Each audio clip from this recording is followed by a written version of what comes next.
Magandang buhay ngayon. Yan, lugar namin. Yan, anihan na kasi magandang panahon ngayon. Yan, maganda. Ayan na yung pang-ani namin. Noon dati, nung nandun pa ako, mano-mano lang.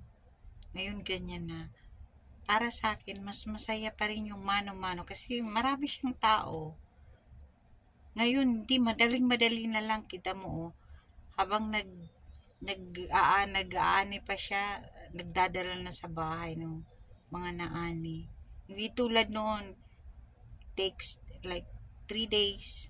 Pero ngayon, isang araw na lang lahat. Ayan, oh, ang bilis.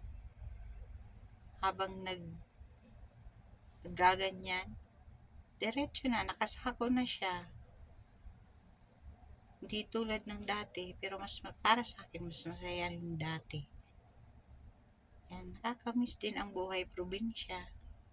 Dati nung nandun ako, namimili lang ako ng palay. Yan, may palayan kami. Pero ngayon, nandito ako kunyang sakripisyo din. Ayan, sa harap. Buti nga yan, sa harap lang ng bahay namin. Yung isa mas malayo. Yan. Thank you, Lord, for the blessing. May pagkain na naman. Ayan, di pa sila tapos. Mamaya-maya yan, okay na yan. Ang init. Ayun si Mayon. Nakatingin.